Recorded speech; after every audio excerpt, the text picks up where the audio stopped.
Hi, I'm Red Rose. And I'm Blue Rose. And this is Rose Playing Games, where we're both named Rose, and we like to talk about role-playing games. Today, we're here to talk about goals, motivations, the things that drive your characters forward.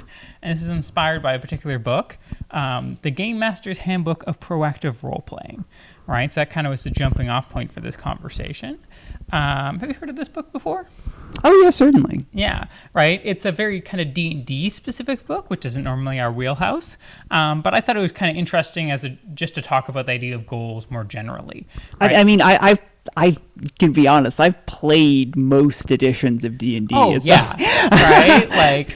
Likewise, right? But that's not normally the main thing we talk about. Sure. Even though we reference it constantly. Yeah. Right? It's a lingua franca.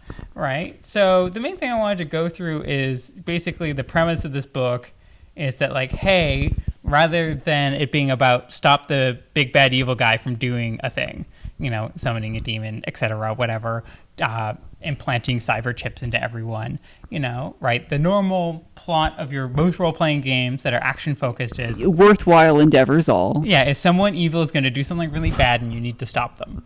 Right. Also, the plot of mini stories, right? But the idea of this book is do your characters really have a lot of agency in that situation? Do you have meaningful choices if it's just there's a big bad evil thing happening, you can stop it, or you can just let the bad thing happen, I guess, if you're a bad person who wants bad things to happen, right? Doesn't feel very meaningful. Yeah, it's sometimes pointed out in this, and I've also seen it discussed in the context of superhero movies, among other things, that there's a lot of a kind of a status quo bias where it's basically always reactive. We assume that the default world is fine and we mostly just want to return to that. Yeah, I would say that's in some ways the default fantasy narrative, right? Is the status quo, or what used to be the status quo sometimes, is good, right? And the new things happening are bad. Right? Change is terrible. Right. And so we need to either return to a previous golden age, right? Put the rightful king back on the throne, etc. Right? Or we need to protect the current status quo from a threat, right? But this book is what if instead it was about changing the world, right? And in particular was about your character's goals. And so it's okay, every character should have a couple of goals, right? And they should have a big one and then some small ones. And then they have some rules for what makes those goals good, right? The first of which is have multiple, right? Because if you only have one goal, it tends to lead to kind of getting stuck or having doing this only one thing over and over, right? Sort of being overly focused on just one thing.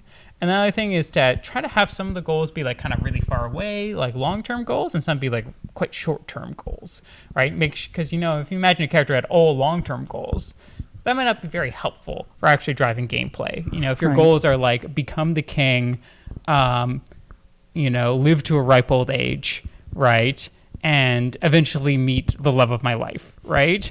And it's okay, but how do you act on those, right? So, breaking them down to something a little smaller. I've found this as advice about goals in general, right? Reminds me a bit of SMART goals. Goals. SMART goals? Oh, you haven't heard of SMART goals? I'm not sure. I just sort of assumed everyone had been told about SMART goals at some point. It's just an acronym for how to set good goals. Oh. And I forget what the heck all the letters mean. All right, but it's basically make sure it's time specific and achievable and measurable, et cetera, et cetera, et cetera. Oh, okay. Fair enough. Right? Reasonable. So speaking of which, these goals have to be achievable, right? You can't have a goal that you can't pursue, right? And in this case, they specifically mean measurable, that you could tell whether you've achieved it. So they gave an example of a bad goal is become a famous bard, right? So even though that makes sense, it's well, how do you know when you're famous enough, right? It's kind of too vague. It's too open-ended. I mean, I have seen some games that measure. Deathmatch Island actually mechanicizes your follower count. Oh, in which case, but then you'd make it more specific. It'd be reach a follower count of 10,000. Yeah, it's something like that. Right? So in this case, it might be fill a stadium with your fans, right? Or, perform at the royal court, right? You'd have some measurable outcome of your fame, right? And then, the flip side of that is you have to have consequences for failure. There needs to be a way for you to fail your goal and then to be clear that that's happened, and then to have something bad happen, right? So again, another reason why become a famous bard. It's hard to tell when you failed that goal, right? I guess you failed it when you die not famous, right? Yeah, a lot of goals I guess it's a little tricky to tell when you failed a goal. Yeah, right? A lot of the time. So a lot of the time you want to try to have goals where, like, if you try and fail, right, it'll be clear that you failed and there'll be a consequence. Okay, what's an example? Right. So let's say, for example, if it's find my friend's killer before they strike again. Right, Okay, there's that extra clause before. Yeah, but you could even if the goal was just find my friend's killer, right? You as the person who's sort of receiving the information as the GM could be like, oh, if they don't find it within time, the killer will strike again. The consequence for failure, right? So, and yeah, often making the penalties more personal can be good too. So it's not just that they strike again; they strike someone again, right? For some reason, they're killing off people that and then the goals also should be fun. Like, don't have goals that are really boring or not the kind of play you want to do. Yeah, right. Yeah. Even if they make sense for your character, right? And that part of that has to do with just like the difficulty level of the goals, right? Don't like set a goal that's impossible for your current characters. Don't be like level 1 characters being like, let's slay the Archlich, right? That is probably just gonna be a bad time. Right. So anyway, that's like the rules for setting goals. But I was definitely thinking about this in the context of currently running a campaign, a Delta Green campaign that's investigative and feeling like it's a little too on rails. Right. It's very much just like, oh, you explore around for a little bit and then weird, spooky, bad things happen. Right. And you react to them. Right. And I'm just like, oh, it's feeling like that investigative portion is really focused on player curiosity and player goals. And then there's this really abrupt switch into a more reactive play style, which feels kind of like out of tone. And so I was trying to think about like, oh, what are other ways or contexts in which you could apply this idea of goals? In an investigative game, it's probably more along the lines of questions, right? You might have big picture questions and then more immediate small questions, right? Sort of leads that then you have questions about, right? Or thinking about a more slice of life game, your goals might be something like a lot simpler, right? Like, go on a date with your crush, right? It still meets all the criteria, right? It's still achievable. There's a consequence for failure. You ask them out and they say no, right? You feel awful, right? And it's sort of like building up that sense of like, okay, like what do your characters really want? What are they driving towards? Because I feel like a lot of role-playing games want that kind of open-ended gameplay, but I had this experience when we did some of Mythic Battleline. Again, that was sort of a short session, right? But it was sort of like, oh, you're dropped into the world, you could do anything, but because your characters don't have pre-established goals, you kind of just do the first thing you come across. Right? Because you're like, well, this is the thing that's here, and we're here to do stuff. Right, which, is pretty functional, especially because, it was a one-shot. Like, There wasn't really a lot of opportunity. But even if you imagine a world where there's a group of opportunities, trying to choose between them might be hard if your characters don't have like, goals. Guiding principles of what do they care about. Yeah. Like, how would they prioritize? Yeah, there's no criteria to prioritize based on. Right, so that's one reason that I think that having goals as part of character creation might be really helpful, right? I think also it just helps give a sense of character growth, right? Then when you get to cross off a major character goal, like that's a pretty big moment, right? When you're like, okay, when I made my character, this was my big long-term goal, and now I've achieved it. And then there's a question of like, okay, now what? What's next, right? How have my desires or my needs of this character changed?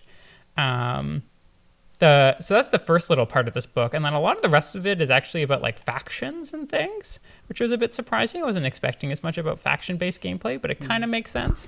Factions factions are commonly characterized, if anything, almost more so than characters. I find in a lot of roles, factions are characterized by their goals. Yeah, but like a faction, like in like something like Blades in the Dark, like factions are defined almost entirely by what their projects are, and they're ticking up the clock to take over this part of the city or something. Yeah, this book references Blades in the Dark quite a few times, and I did once run a Blades in the Dark campaign, and I found it pretty challenging, right? Partially because players didn't have strongly established goals of their own, right? And so it felt like a lot of it was just kind of like reacting to the faction goals, and that there was unclear on which factions to focus on, right?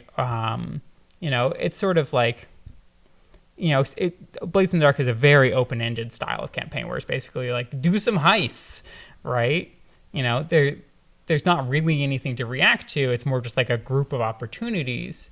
And I found without some sort of built-in system to encourage players to make goals, right, that are more specific, it was actually like kind of a bit meandering. Yeah, I mean, I think a lot of that is meant to operate on the level of like the crew playbook. Yeah. Almost a lot of its group goals. And actually that was going to be something I was going to ask. So like in this book, how does it address like the idea, like for example, like we have to just find the killer before they strike again. But there's like at least like maybe 3 other people at the table. How does that work? That's what's interesting is that I assume that just the part of the reason they suggest multiple goals per person, right, is just so that you as the GM have lots of options for like hooks, right? That basically I think you just provide the table with like a couple of hooks based on their goals, right? And then they have to pick one, right? And that might be interesting how players figure out how to prioritize which of their goals at any given time. They do talk about trying to not have characters that have goals that are really opposing or different from everyone else's, right? Either in tone, they're like, okay, if your goal is to like invent tacos, that might not fit very well in a grimdark campaign, right? Pretty obviously. Or if your goal is basically steal and exploit the people around you, right? That's probably not a good goal either, right? That's just going to piss everyone off and it's not a good time, right? Depends on the game, but yeah. But yeah, right? They don't actually talk that much about group goals, right? I think that the assumption is that pursuing the individual goals, right, that you won't be able to pursue all of them simultaneously most of the time, right, and that there'll be a sort of turn taking or different switching in focus, or there might be goals that overlap, right? Yeah, like in His Majesty the Worm, you do set, I think it calls them quests, but you have like a personal quest usually, and then if you ever complete that quest, you have to come up with a new quest. But I think the book, even at least certainly the way we ran it, and I think the book does suggest to do it like this. Basically, anytime you go down into the dungeon on your new delve, you say, okay, we are going to be working on X character's quest this time. So it kind of expects you to like shift focus to a singular new goal primarily at any given time. Yeah. With some like side quests going on, but those are smaller. I think that's kind of the most functional approach, right? Is sort of you pick someone's goal each session to move towards or pursue something related to, and it's sort of that's kind of helpful because then each character kind of gets their turn in the spotlight, right? That sometimes it can be hard for individual characters to really get that attention when you're always pursuing group objectives, right? Because then it's all about like the plot and not so much about the character, right? Like and when referencing that Delta Green campaign again, people started off with all these relationships that were really important, and those like so quickly fell by the wayside, right? Because they weren't relevant to the main plot that most of the action was around, right? They were just like a way to interact with the sanity system, and it just like didn't make sense to focus on them. Whereas if people had goals related to their relationships, those relationships would come up a lot more if the goals were what was driving gameplay. I mean, we did have goals.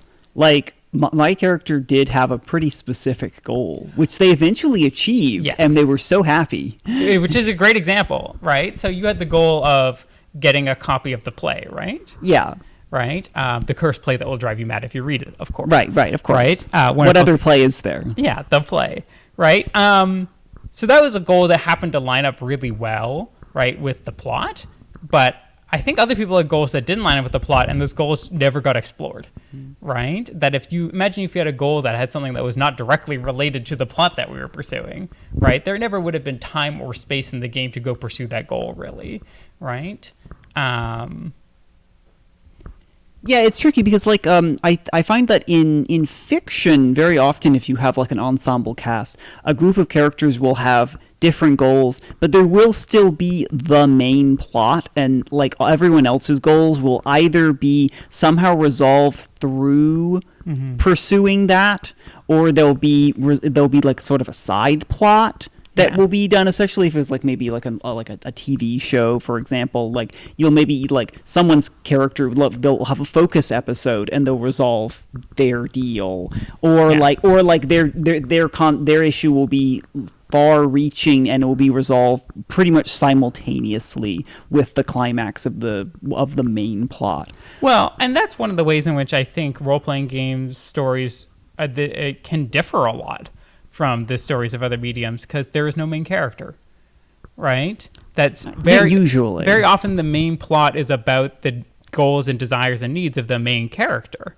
right? There are a handful of games that have flirted with the idea of someone being the main character.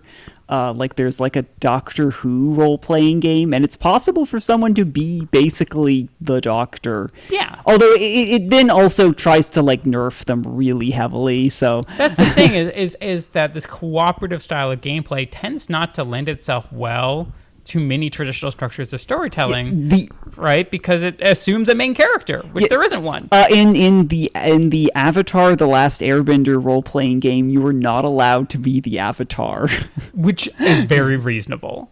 Well, that's the thing. I get it, but it's also absurd. Not really emulating the fiction. But it's like, well, not all fiction is really good for a role-playing game, at least by a normal role-playing game structure. Yeah, right. That it would be interesting, right, to have a game where one of you is way more powerful than the rest. I think it's possible to write, but asymmetry is difficult. It's difficult, and I think most people don't want it. Most people, they want their characters to be different, but they don't want one person to just be way more important. Yeah, so right? It leans toward like an ensemble cast type structure. Right? And in an ensemble cast, it kind of, that's part of the reason I think so many role-playing games default to the plot being the focus rather than individual character goals, because it's a way to sort of keep the ensemble together. Whereas this is sort of saying, well, your ensemble is staying together because you're all helping each other achieve your goals, right? That it would be much harder to achieve your goals solo, right, than it is with this group. But you're not necessarily all pursuing the same thing, right? Yeah, because like what I was saying before with in fiction, there'll be like a main goal, and there'll be characters who will have their individual side goals that'll end up being wrapped up. But you can't really assume that in a role-playing game in the same way, because in a pre-written story, the author has made sure to tie things up in neat little bows and made sure that this character gets an opportunity to resolve their issue before the end of the story, or it's tied up at the end. And role-playing games are a little too open-ended on average to allow that. Like, this is for a D&D context, but I would love to see this idea of goal-driven gameplay in something more like a sitcom, right? I've been thinking a lot about sitcoms and role-playing games, right? It's sort of like, what happens when your goal is just like throw a good New Year's party, right? And that's the focus of that episode. I actually really think that throwing a party has legs as a kind of adventure, and I haven't seen it explored very much. I know Monster Hearts tells you that when in doubt, start a fight or throw a party, right? And then we also played a game, I can't remember what it's called, but where you're aliens planning a big event. I remember that. Yeah, you have to determine the gravity and the atmosphere and stuff. Yeah. Super fun and funny. Right? But these more sort of mundane environments, right, don't lend themselves to big, stop the evil thing or else plots, right? Often the plot of, you think of a random sitcom episode, it's often just one character has a thing they want to do, and then a bunch of funny stuff happens, right? It's like, oh, this episode is about so-and-so's, going on a date, right? And everyone reacting to the date. Right, and stories about the date and their new relationship, right? And that's that episode. And then maybe there's another plot going on with another character. And especially when you're not constrained to always having scenes where everyone's don't split the party in the same room. When you can do those more off to the side scenes and things that are often more common in these kinds of, I guess, alternative role-playing games. It's a lot easier to have different people pursuing different goals at the same time, right? Yeah, in television, it's not uncommon to have a B plot and even a C plot. I occasionally a tiny little D plot, and that's another thing that role playing games don't tend to like, because splitting the party splits focus. Yeah. Like you have to like the GM has to then jump around, and then everyone can like twiddle their thumbs while someone else plays out a scene. We've been doing it a lot, and You it's can not do been it. as bad as I thought it would be. Although we've also kind of agreed that it worked better as long as there was only 2 groups. Yeah. Above 2 groups, it got iffy. Yes. It was splitting up time too finely. Yeah, right? But having some people be in the audience to a scene is actually kind of fun, right? Because it gives room for you to sort of like play to people, right? A bit more, right? And then also it gives more room for other players to do things like take on NPC roles temporarily and things like that. Like stuff. Did we do that? We didn't do that, but it's something you could do. You can. And I don't know. believe Triangle Agency recommends Yeah, that. I don't know. I found like it's something I've seen in a number of games, but I found people kind of resistant to in practice on average. I think just because it's hard, right? But especially if you have a relatively consistent cast, right? Then be like, oh, I play my character, and then sometimes I also play Dwayne, right? You know, having some other characters you can kind of show up as, right? I think could have a lot of potential. Yeah, it's tricky because I mean this isn't the focus of the episode, but people don't feel as much ownership of those characters, and like maybe haven't really prepared and gotten into the mindset of those characters, and they're not really sure what to do. So people that are really into just improv will have a great time, and people that aren't will find it kind of might freeze it'll up. definitely challenge them a bit, right? You know, like that's the thing is one of the reasons why D&D is so popular is because it doesn't ask as much of the players in that regard, right? It doesn't ask them to improv a ton or be really super creative in coming up with their characters. It asks you mostly to sort of problem solve, right? Which in some ways is an easier or more comfortable mindset for a lot of people. Right, or the improv is really like this one character that you get really good at getting into the if you're having to jump around, it's a little harder. Yeah, right. Whereas Triangle Agency, I believe, it has the same thing that Delta Green has, where every character has a group of relationships.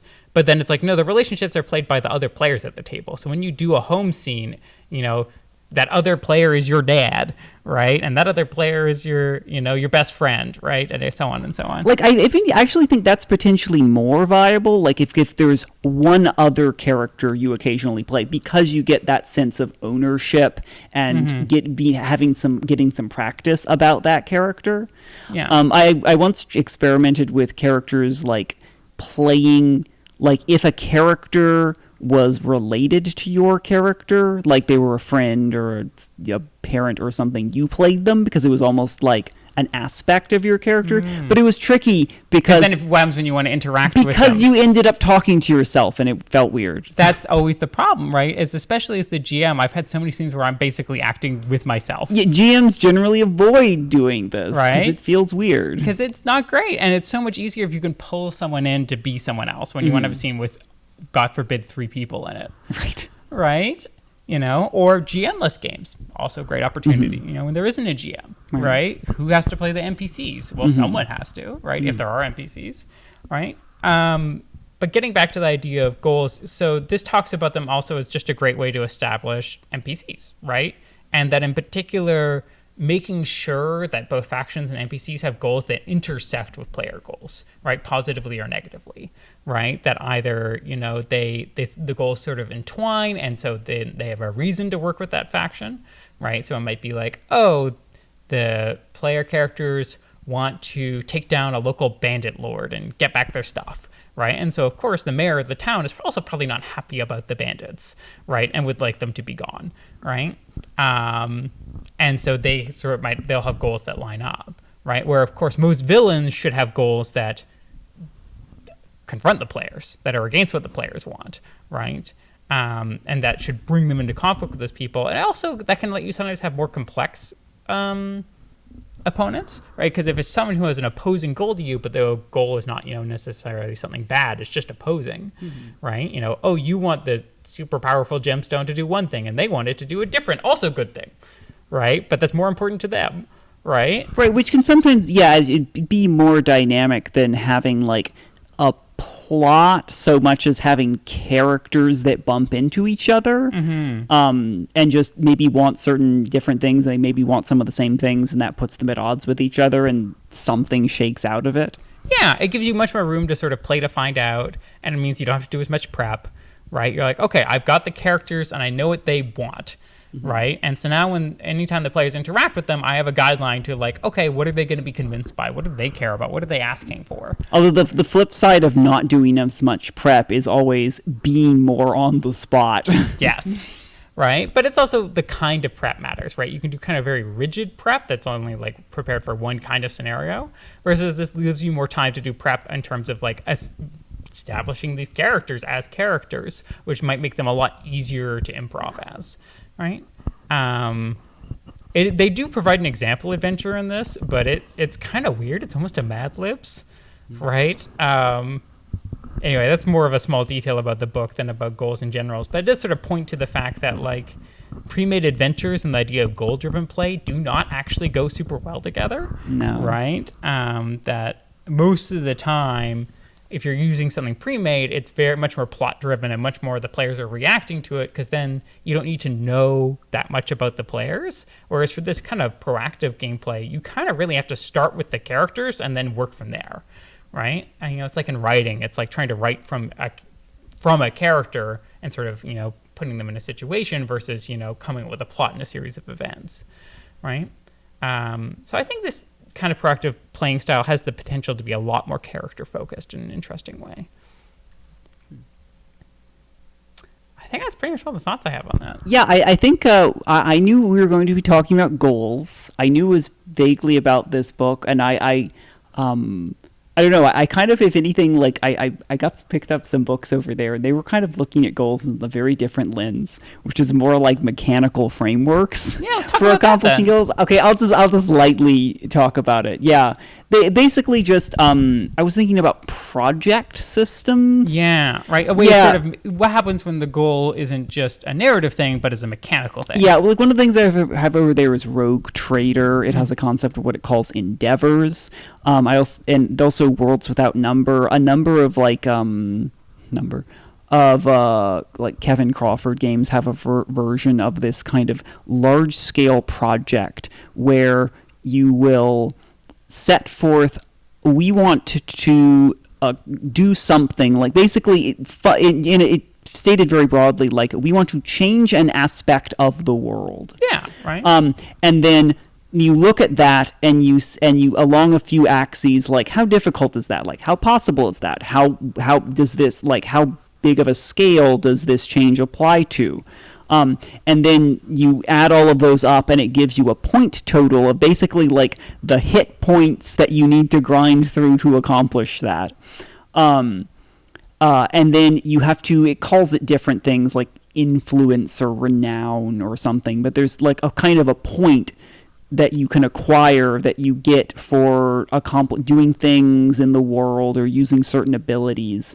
And then once you've ticked up enough points, put enough points into that project bank, the project is completed and that change takes place. So this is sort of a way of solving that problem of the party being pulled in a lot of different directions at once, right? Because you're like, oh, now if we go complete something that gives us all points, we can all spend it on our individual projects, even though we're working on a shared thing, right? And so it creates this extra economy. It's part of the reason why I think people liked gold-driven gameplay in old school D&D is because then you can all go get the gold together, but then what that gold means to each player is totally different, right? Because they can all spend it on something different, right? So there is a certain advantage to like making an economy around goals, right? Yeah. The one of the other major examples I was thinking of was also called, what they called? I think they were just called projects in Nobilis 3rd edition. Oh, I've been listening to a bit of a Nobilis Let's Play. Oh, really? Right. Which edition? I think 3rd. I don't know. Okay, it's fine. It doesn't. One of the editions. I mean, the one I came in on was 2nd edition. It's by many people considered the most classic. It might be. I don't know. Right. It's okay. But in any event, 3rd edition introduced a concept of projects where when a character wanted to accomplish something long term, it was like a framework where you would split that goal up into different phases of a narrative arc. So it's looking at it very different. It was less about getting points. You did still feed points into it. Yeah. You basically were feeding experience points into the project until it was full. But it was split up into sections that were designed to have a narrative arc where you'd get started on the project, and then you'd encounter difficulties, and then things would seem to be lost, and you'd come up with some mad scheme at the end that would eventually get you to what you wanted. I mean, that's kind of cool, right? It's sort of like being like, okay, like the project is sort of like a mini plot, right? Being like, okay, like now we get to have this little plot that goes off towards this goal, right? And we can kind of come in and out of it as needed. Right? Yeah, and trying to establish a kind of a plot structure for... Because Nobilis is famously extremely open-ended, right? Because you're like demigods who can do anything, but not really. Yeah, very option paralysis. Yeah. Yeah. The Let's Play I'm listening to, there's a character who's like the god of roads, and one is like the god of rest, right? And so what their goals are ends up being like kind of weird, because like one of their goals is like, oh, I'm going to try to stop people from doom scrolling, right? How am I going to do that? I'm going to write a really compelling romantasy book that has this message to stop doom scrolling implanted in it, right? And it's sort of like when gameplay is really open-ended, then people are kind of forced to have goals, right? Goals are all there are. Yeah, right? When there isn't this sort of constant push of something to react to, right? Players have to be more proactive. And it leads to sort of, gameplay where you kind of, like as a GM, it can be pretty challenging because you got to really roll with the punches and just sort of be like, okay, you want to accomplish this thing, let's figure it out, right? Yeah, an Imperator that has roads and rest in their portfolio. Oh, no, 2 Imperators. One is roads and one is rest. Well... Oh, but sorry, no, those are the Nobilis. Yes, yeah, it's the powers. Imperator of Home. Huh. I don't know why Rhodes is in there. Well, generally, like, basically, all of the nobles, the powers that you play will share an Imperator. But this is the Quinn's Quest Play to Find Out Let's Play. It's like behind like a Patreon thing, right? So I haven't seen this. I don't know how it works. It's good. I believe you. It's a really interesting, compelling Let's Play, right? But it's interesting because Quinn's as a GM has a tendency to really lean into description, and I think likes to sometimes pre-prepare their descriptions. So I think it is a bit of a leap outside of their comfort zone to do something so open-ended, right? And I think, I don't know, I find it appealing in that way, and I would love to hand this to the group of players we have, especially a certain person in our group who likes to come up with wild schemes, and just see what they do if they're like a demigod who could do whatever. Do you want to run Nobilis sometime? I might run Nobilis at some point. I mean, Nobilis has always been like a kind of... like a white whale. Yeah, I was just gonna say, like, I read it when I was a teenager, 2nd edition, and it was a huge influence on me. I thought it was just the coolest thing. So yeah, whereas I heard about it and I was like, that sounds impossible to run, right? And then I heard someone actually playing it. I'm like, oh, it's not as impossible as I thought. You can make this a game. We could run Glitch. I have a copy. What is Glitch? This is getting off topic.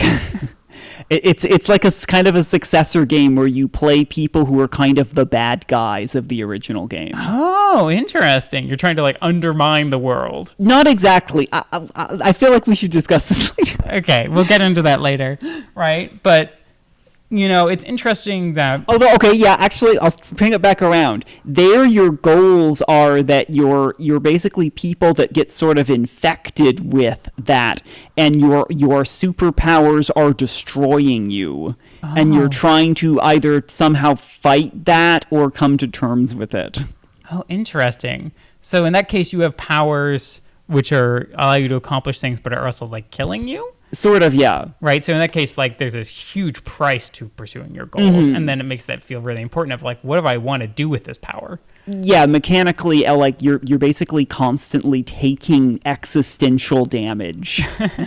And then your character eventually accrues enough permanent points of damage they have to tap out. Oh my gosh. Yeah, so sort of the sanity systems in lots of games that eventually are just a slow doom spiral in your character. Bit. There's more to it than that, but yeah. Yeah.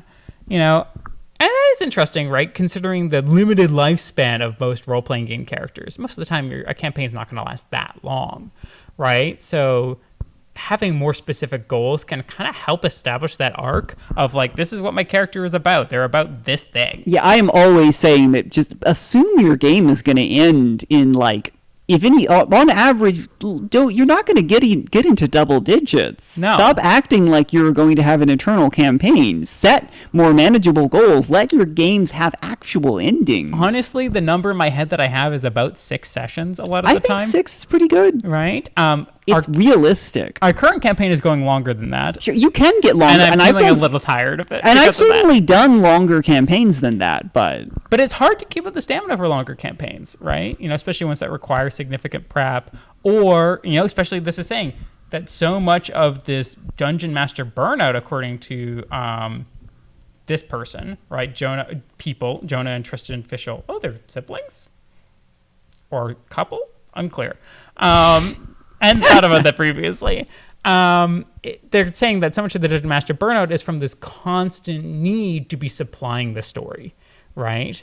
That rather than everyone at the table working together to have a story, right? It's like, here's the story. All the rest of you get to choose your own adventure, right? But I kind of have to keep coming up with a story all the time. I think is a bit of a cultural issue. It's especially with D&D.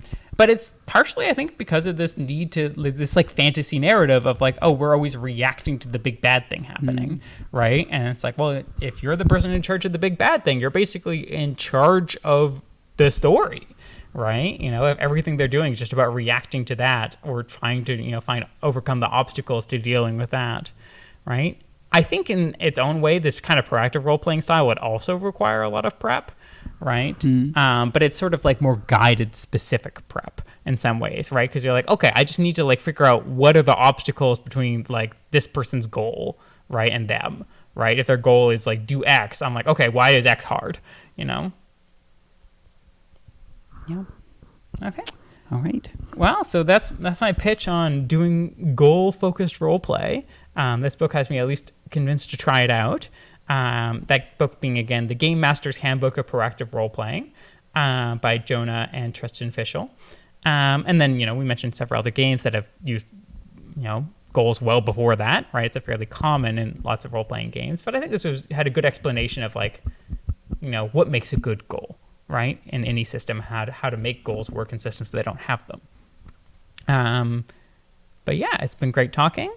I've been Red Rose. And I'm Blue Rose. And live your dreams. Pursue your goals mechanically and narratively. Catch you next time.